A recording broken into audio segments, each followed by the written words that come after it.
Thank you all for coming. As you know, I wrote a book called Nantucket Lights, which is the history of the lighthouses and the lightship. Lighthouses are romantic. People love them. But the compelling story, the story that legends are made of, is the lightship stories. And the lightships go back, the Greeks had them, the Romans had them, the British even had a lightship sitting at the mouth of the Thames. The first lightships came to be used in America in 1820. Nantucket got the first lightship in 1850. And it was a whaling community, and many of the men that were on these early lightships were sort of semi-retired whalers. They were usually older gentlemen who had been to sea. And they would go out on the Nantucket Lightship for 4 months on, 2 months off. Those vessels really didn't move. They were anchored with a 7,000-pound anchor and a ton of chain, several tons of chain, that anchored it to the bottom of the ocean. So all their provisions and everything was brought from Nantucket out to them. And these fellows were doing something heroic. To me, the reason I love both lightships and lighthouses, these are people that were helping other people, and they had no concept of who they were helping. And it was just an act of caring. And even though they got paid for it, that was their living, many of the things they had to do were very, very dangerous.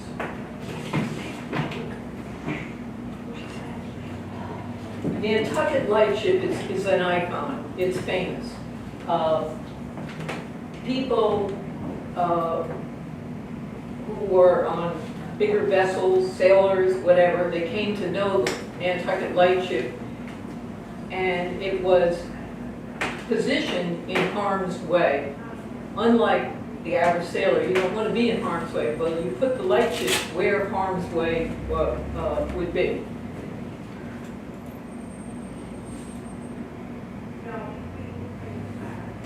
This is the Nantucket 112, which is one of the last lightships. That's where it's stationed there at Grant Point.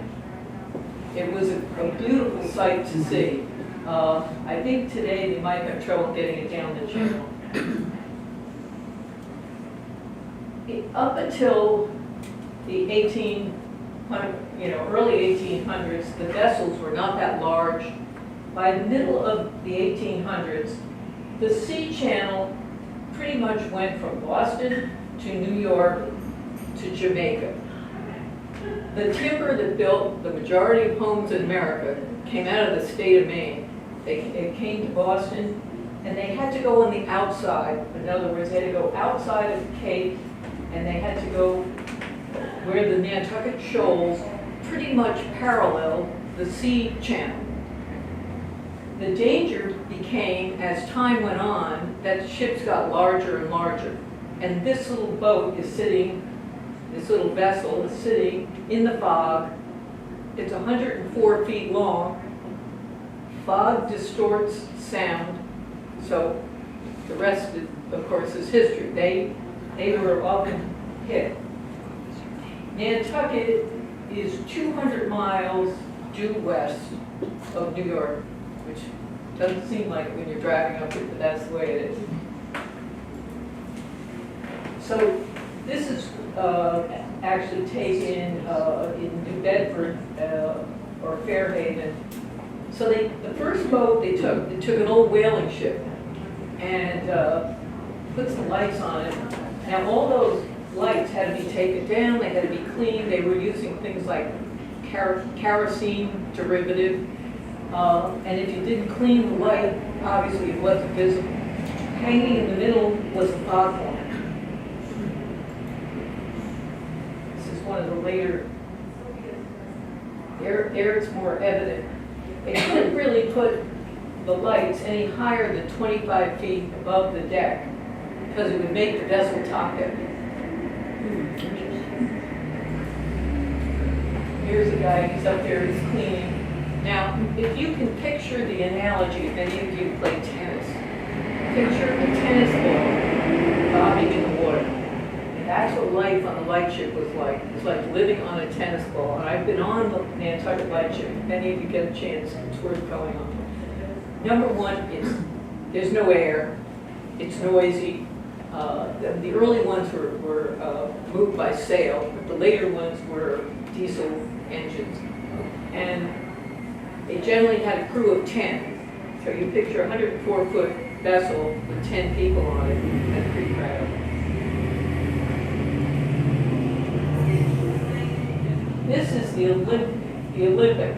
That is the sister ship to the Titanic.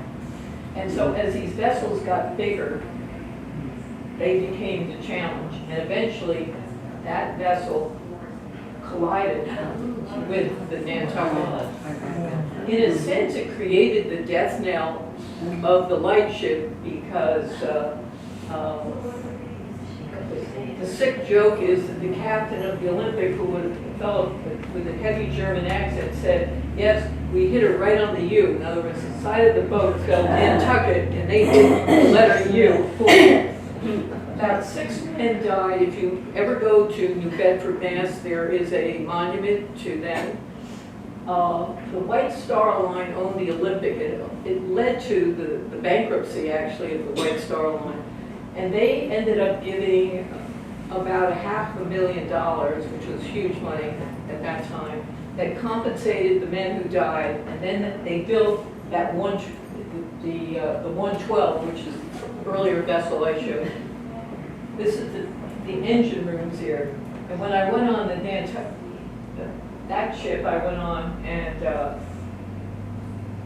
the drone of the diesel engines would drive you crazy. I mean, it's just like a constant hum.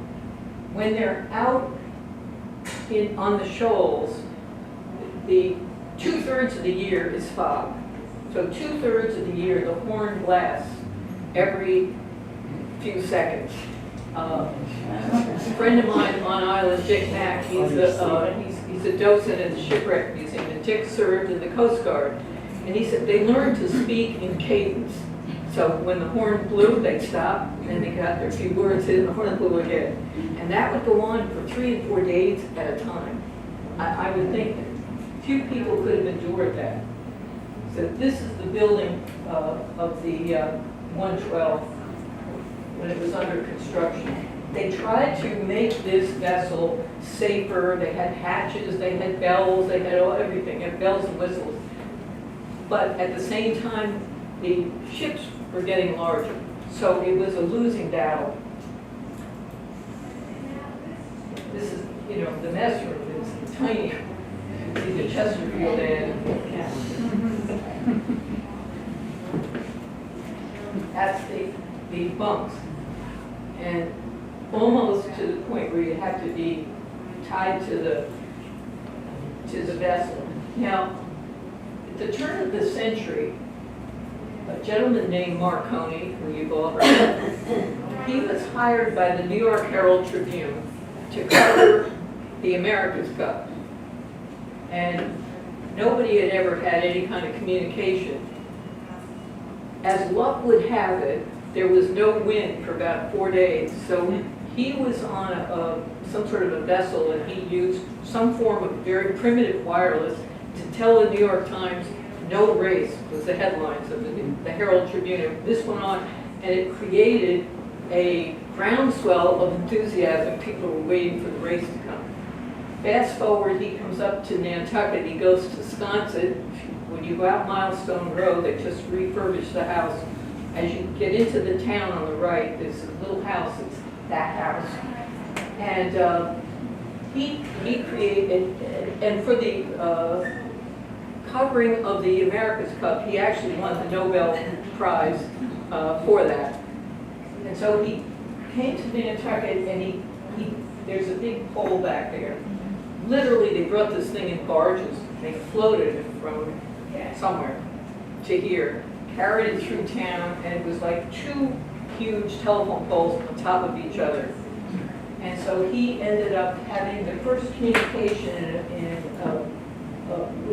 with the Nantucket Lightship. And then the idea of it was that he could radio to the Herald Tribune, and they could say, the Olympic will arrive in New York in 24 hours, because they had, of course, communicated with the vessel off Nantucket. They knew that by the next day it would be in New York. That sounds like nothing for us today, but that was landmark thing.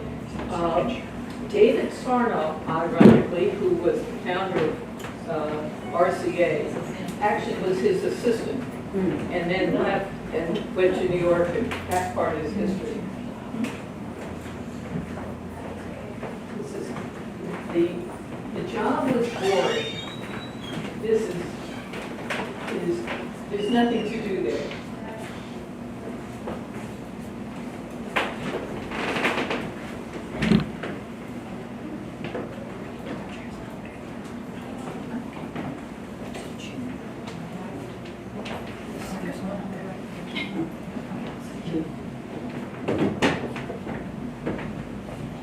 One of these vessels actually stayed on site on the Nantucket Shoals for 75 years. And it's amazing, but the way they built these were very full of ingenuity. That the boat that stayed for 75 years had a double hull, and supposedly they put salt between the hull, and that kept the wood from rotting. And how they do that, how they thought of it, I don't know, but there were a lot of geniuses on this island. That is a picture of what now sits at the shoals. It is a technological buoy that warns vessels of where they are.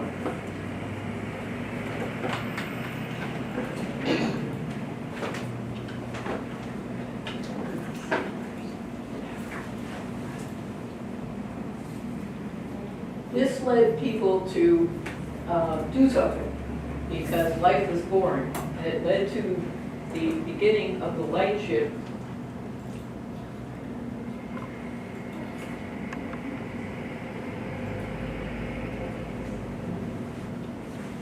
The men on the ships chewed tobacco, and the tobacco came in wooden boxes. So the boxes became the base, and many of them had been coopers, which would be barrel makers when they were whalers. So if you look at the Nantucket Lightship basket, in a sense, it's got some feeling of a miniature barrel. Some of these sailors made as many as 200 baskets a year, and they would bring them back to Nantucket, and the ladies all ran the little shops up on Center Street, and they sold the baskets. Today, you and I go to Costco and we buy plastic buckets or whatever. The basket in that era was used for the yarn, it was used for potatoes, it was used for whatever you needed a place to put your stuff, because even refrigeration didn't exist. And so you can see, he's got $1.25 price on this one. Eventually, the basket became more glamorous. The Lightship with the lid was not done on the light ships. It was only the basic basket. This is a basket that we know was made on the sea. It says South Shore Shoal Lightship. Families went on to make more and more baskets. There is no future story for the Lightship. The last Lightship came off station in 1976, and there's a couple of Nantucket Lightships floating around. One's a hotel. They've been for a while. One of them was at the Intrepid, New York. It's very expensive to maintain and to keep. think in Norfolk, Virginia, there's one, but they took it out of the water and had it sitting on the ground. But the heroics that were there, the hardship that they endured for probably very, very little remuneration, because government jobs were desired, but they were never highly financially compensating to the people that did the job. So these people were very rugged. You and I don't think, could even begin to have endured the absolute quarters that they lived in. And the Nantucket 11, I think, broke its mooring at least 25 times. At one point, one of the breaking away ended up in Bermuda. So. And there is a story that says, they're not supposed to leave in the case of a hurricane. And in those days, there was no prediction of a hurricane. It wasn't like you turn your radio on when's a storm coming. And they were known or thought that they had broken the chain from the anchor for fear of their life. Those vessels were very scary. At one point in my life, I was in a monsoon storm in the Indian Ocean, where waves were 40 feet high, pounding over the vessel. We lost every life boat that was on the vessel. And that's kind of the way it is. One of the guys who was on the Lightship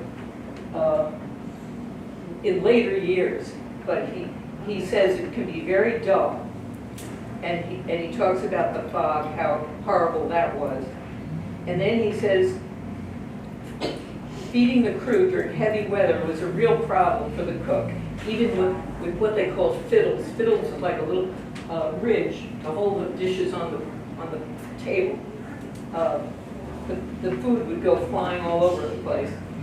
But he says, I'll never forget the first 3-day northeaster on Nantucket Station. I stayed awake the first couple of nights, thinking that if any problems developed, they would come at night. The flesh gets weak, so on the third night I turned in, leaving orders to call me when there was enough daylight to see. The watch called me. I started up the ladder to the bridge. I felt her dig into a big sea. If you've ever experienced that, it's quite something. After it passed, I went up and saw that she simply shook off the sea with no problem. I never stayed up another night because of sea conditions after that. That is not for the faint of heart. That is not for the wimps in the world. You have got to be a very, very strong character in terms of physicalness and in terms of mental capacity to stay there on those vessels. So I think that this is the most compelling story of maritime history of Nantucket, because it definitely took very, very special people to do and man these vessels.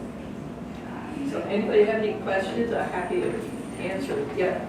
There is, I saw a lightship in Boston Harbor Right. In June. Is that like privately owned? Do you know how it's being used? I would say that they're all privately owned now. The government really doesn't take care of any, it's just like the lighthouses. They only take care of the lights of the lighthouses. The federal government has gotten out of the lighthouse and lightship business, so to speak. And because, with GPS and all the different things today, it just was expensive and was harming people's lives potentially to be on these vessels. So I would say it's private. Thank you. Yeah. I have a couple of statistics questions. At any point in time, how many lightships would have been deployed around the Nantucket area, and generally where would they have been stationed? Part two of that number, what's the attrition statistic? How many were, any estimate, damaged in ice storms or collided with ships? Any idea of how many have just met the demise by Well, they all were badly damaged, you know, even the 112 went through, I forget whether it was Hurricane Donna, but, and part of the area where the captain would stand, that whole window area was supposedly pushed in. I think they all needed repair all the time. There was, the Nantucket Lightship moved around. In the early days, it was 14 miles off the island. One ship? Right, the Lightship, sorry. There's only one. Well, it's various vessels. The government changed the names and numbers on these things all the time. So if you want to get really, you know, people will talk about number 11, they'll talk about number 1, number 66, they have all these names, and then sometimes the government used the term relief, and they would put relief on the side. They would put that vessel on Nantucket Station and take the other vessel off for repairs. There was the Cross Rip Lightship. There was the famous Ambrose Lightship, which is coming into New York, which many people, especially after World War II and all, that was like looking at the Statue of Liberty in its own little way. And so to answer your question, they really had them all over. They were even in the Great Lakes. They were even in the West Coast. Along, there is a very wonderful museum on the Columbia River in Oregon. I really recommend if you're ever out there, because there were a lot of shipwrecks. They went where there was danger, where they could not put a lighthouse. That was the basis of it. And so I'm sort of being a little vague, but there were you know, 2 or 3 different lightships that were at different stations around here. Some at the same time, some not, you know, at different periods. And the government got up on a Monday morning and said, we're moving this one, and they did. You know, that was, they evidently knew what they were doing. And shipping was changing, so that made it, that's why it went from 14 miles off Nantucket to 42 miles at the end of its life, because the size of vessels were such that they couldn't come any closer to Nantucket than that. Yeah. Now, did I read that you wrote your book while staying on a lightship? No. No. No. Did you I think that too? get seasick in a 1-foot shop. I would not. I would definitely not. No, but I interviewed quite a few people up in Brunswick, Maine. There's another museum. There's a lot of really wonderful small museums like this all over America.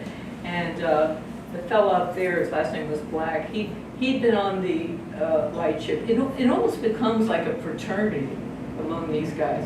And the museum director of Portland, Oregon, that's really why I went out there, because he had been on the Lightship. You know. But I've been on it when it's been brought here. And Andrea, you know, it goes to Martha's Vineyard now, pretty much, too. The one that's the hotel. Yes, there's one Yeah. that's stationed there. But no, I've never, I've set foot on it, but I've never slept or stayed on it. You know. So, any other questions? Well, anyway, Yeah. more details are here, and yeah, Did you say that the lighthouses are privately owned? yes. Well, either by Immigrant- trust, well, America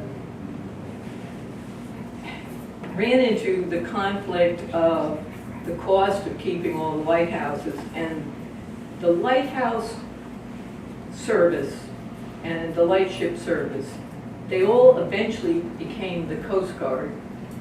That's simplification, but in general, that's what it amounted to. So the Coast Guard was always in need of cutting budgets, one thing or led to another. So they set out to do a program where they pretty much sold the lighthouses or gave them to trusts. For example, Sankaty is part of the Wisconsin Trust, and they man the light. The same with Great Point, which needs some help right now. Somebody needs to do something to paint it and clean it up. But so it's a marginal thing, that we've got going on with our lighthouses. And it's better in private hands because those people, do it out of love. Yeah. And we just visited the Nantucket Lighthouse in Falmouth, and they're restoring it. Okay. And it's a 501c. Okay. Friends of Nantucket, they're doing it. Right. And it's Now, the quite Nantucket, impressive. though, the steamship, the ferry. The Nantucket Lighthouse Oh, the Nantucket Lighthouse. in Okay. Falmouth. Okay. Yeah. Yeah, I mean, there's a lot of people that take a lot of care, There's a wonderful trip that's the Trustees of the Reservation. They are a not-for-profit in Massachusetts. They own a good portion of Co2, which goes out to Great Point, and you can go out in a van with them and actually, if the polvers are not there, you can climb the lighthouse. But they have access to it, but they don't really own it, but the government runs it. Karen, I was late. Did you mention the moving of the sanctuary? I didn't get into that. Oh, okay. It's just- But I will touch on that. I live near there, and I joke, it's a sick joke, in 25 years I'm going to have a waterfront house because the erosion is substantial. They are working diligently, pouring truckloads of dirt and trying to create something like the pyramids against the bluff, but it's not helping. Sankaty was a long way from the coast, if you look at older pictures in here even, and eventually it became evident that it wasn't going to last too long. So they spent about 2 months moving it. I actually came up here to photograph it, and they put it on something that I'll describe like railroad tracks. And that lighthouse was built in 1850. It's original, and so anything that would be a bad move could have destroyed it. So they slowly inched this thing, and they actually had to go slightly downhill, and then they had to sort of set it down onto a whole new foundation. So, it's still not that far away from the cliff, but that was a major thing, and that was with private funds that worked to preserve the lighthouse. Any other questions? Well, thank you so much, all of you.